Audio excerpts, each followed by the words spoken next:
to my channel. I am Gina Buckney and I want to talk to you about how to stay motivated when you are working on your own. Let's talk about if you are working from home as an employee.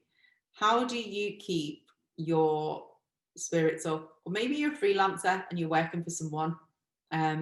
Whatever it is, the circumstance, you're still delivering for someone else. And you have to try and understand what they want. You're trying to please them with your delivery.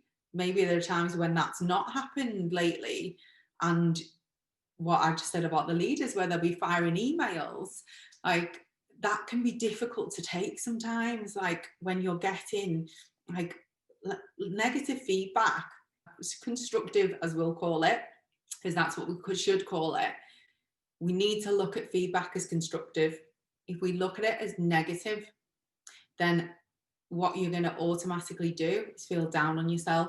So one way to stay motivated, if you're getting feedback that is not so positive, or on the rosy side because you've not quite got something right, then the way to keep yourself motivated is to go, do you know what?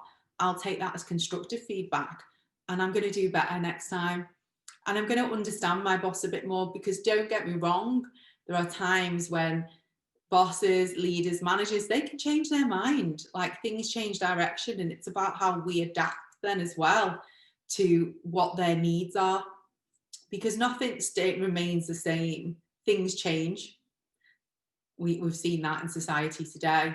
So as an employee or a freelancer, whatever your position is, one way to maintain your resilience and motivation is to be adaptable and to be agile. So agile is a term that we use in business, and it's all about being quick to adapt to changes and making change fast. It's agility. It's agility. So those of you that have heard of that term will understand it. And in the past, I would say some organisations weren't very agile. In the last few years, I've seen a big shift to agile ways of working, so that change can become quicker and faster. And if you look at organisations such as Apple, for example, who are very agile, they release how many versions of the iPhone have we had? How many versions and software updates do we get on our Macs? They're very agile. They'll create something, release it, get feedback, fix it, improve it. Create, feedback, fix, improve. So it's a cycle of development, and that should be us as well when we're working for someone or you're leading as well. You have to be agile and adapt to what's going on in the current climate and society. So the more agile we can be, in my mind, the more resilient to these changes that are coming in. And resilience is so important, because if you are not resilient, then what can happen is these things can get on top of you. Maybe you're set in a certain way of working and there's all this change going on, or stresses, outside forces, and it can weigh heavy on our minds and get on top of us, and then we can start to feel unhappy. Maybe you just need a change. Maybe I shouldn't be saying this bit, but if you are unhappy for too long, maybe it's time to think, am I growing? Am I learning? And a change doesn't mean leaving your organisation, although I have done that in the past when I've got to that point. But it's about saying, have I learned everything I need to learn? Am I feeling demotivated because there's no challenge anymore? And if there's no challenge, then raise your hand and ask for more. Say, I need more. I'm capable of more. Because if you don't do that, then you are going to feel demotivated, dissatisfied in your current work situation. And you know what? You're missing out on future opportunities. Take it from me as a leader and a past manager, managing teams of up to 500 people. I want people that come to me and go, I want more work. I want more challenge.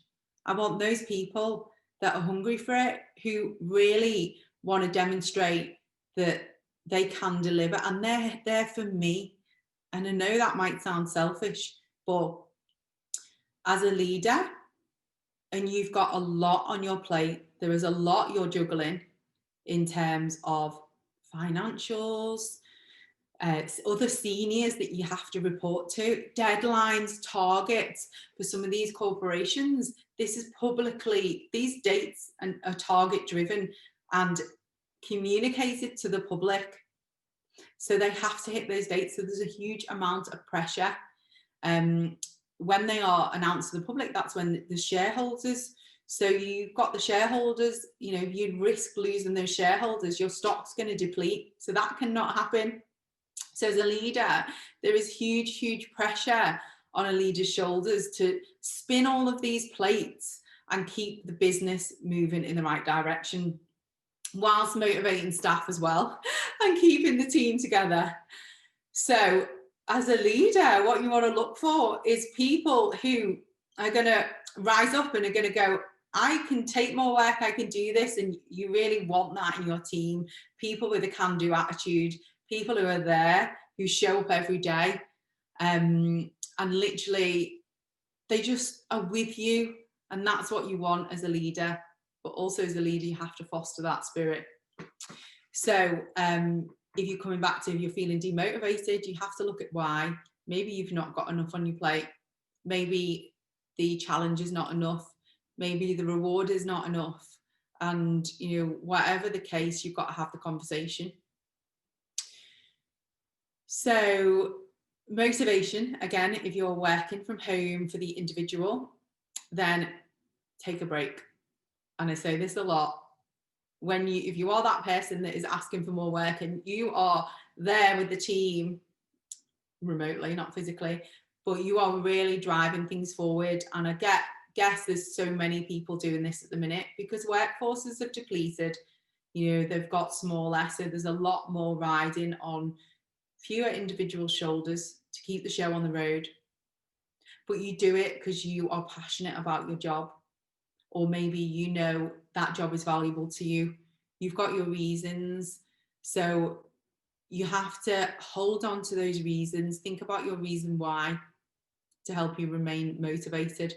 But there will be stress. There's all these outside forces at the minute that are impacting ourselves and our businesses that we work for or have. So it's about saying, right, let me look after me as well, because all of that can weigh heavy on our minds. So we have to give ourselves a little break. Don't let yourself get to breaking point because you have worked for your lunch, not taking a break, and you look at the clock and you've literally worked for 10 hours straight. It's not healthy, guys.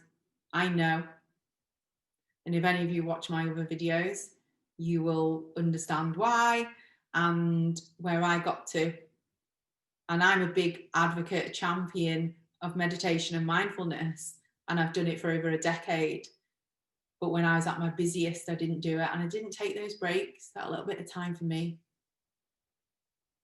So it is so important, because when your energy runs low, so we start the day and we have a cup full of energy. Throughout the day, it can deplete. And in the end, you've got a dribble left in the glass. That might have to get you through 4 more hours in the day. What's going to happen if it gets there? What happens with your car if it runs out of fuel? It breaks down. Think of yourself in that way.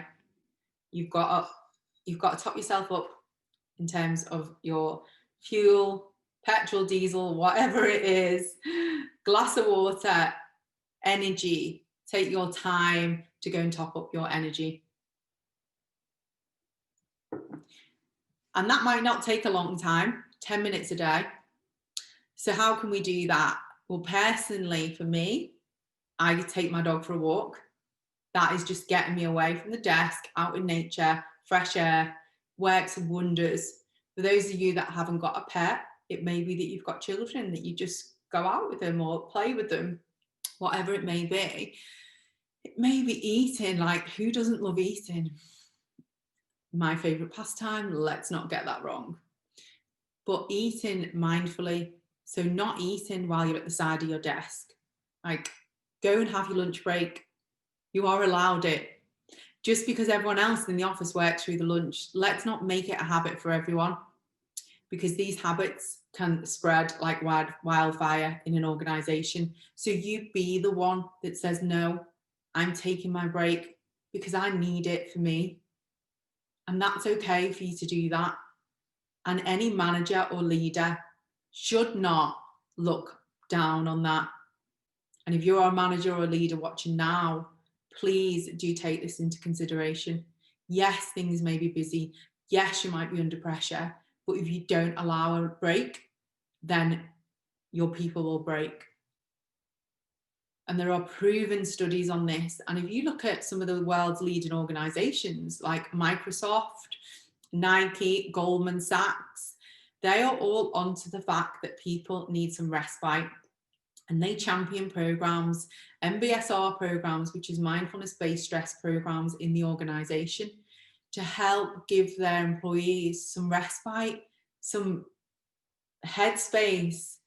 Because when we do that, and this is scientifically proven, for any doubters, this is now scientifically proven, that giving your mind a rest for 10 minutes a day, mindfulness-based stress reduction for 28 days, helps reduce stress, improve productivity, improve creativity. There's areas of the brain responsible for creativity, focus, planning in our prefrontal cortex.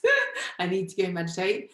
And that is at the front of our brain. And that's the area we need when we're in business. It's all logic and everything. Logic, creativity, everything. That grows and it gets stronger, the cerebral wall around it. Who doesn't want that on their team?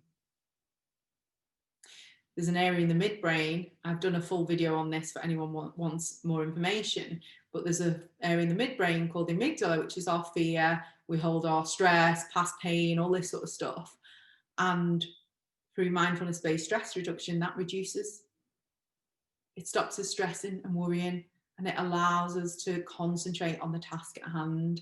So Microsoft went down to a 4-day week, and they seen productivity shoot through the roof. Now, I know a lot of leaders watching this will be like, we can't go down to a 4-day week. And I'm not saying you should. I'm just giving an example of some of the benefits of giving your team and your people, your staff, a bit of a rest. And if you have a manager or leader that isn't doing that for you or isn't allowing it, please do urge them to look into this. Do it for you and do it for your other colleagues, because behaviours spread. And if you're all working at your desk eating through, that will become the habit, that will become the norm. And one by one, you'll find that people start to go off sick and stress will spread. I don't want to leave it on that negative. I'm here to talk about how to remain motivated. So taking that little break will give you a boost. Making sure that you take time with your colleagues, not just to talk about work. If you were in the office, you'd be going for a cup of tea. You'd be going for a coffee. You might be at the side of each other's desk, having small talk. Like, that's okay. Like, you can still do that, to have a little conversation. Yes, things are busy and things are need to be productive. But remember, you're still a team. You're still human. Take the time to ask Joe Blogs how his daughter is, or, Sandra, how her PT session is. These are the things that connect us. And when we come to difficult times, I get emotional talking about this, because it is, having that team spirit is just so wonderful, and we take it for granted. So, having those little nuggets of information about people and those connections help you get through the difficult times, which I know some of us are in now. So in the words of a telecommunications company that I used to work for, it's good to talk. Take the time to talk. I hope that helped. And finally, for leaders, managers, employees, freelancers, make sure that where you're working, this is such a simple one, like tidy desk, tidy mind, tidy home, tidy mind. Like, honestly, it's such a simple thing. There's a sense of achievement when you do it, and it's just like, I can focus on what I need to do. I hope that helped. That's just a few of my top tips. And take care, everyone. Keep yourself up, keep yourself motivated, and help each other up. At times when we're not feeling the best, try and spot that in a colleague. Use your emotional intelligence, as Daniel Goleman would say, and look for people who are struggling and empathize with them. Show a bit of care and compassion, because you might need it one day. That's all for now. I hope you have a good evening. Take care, and for anyone that enjoyed this video or wants to hear any more, then hit subscribe to my channel. There'll be a lot more coming out in future. For now, take care and good night.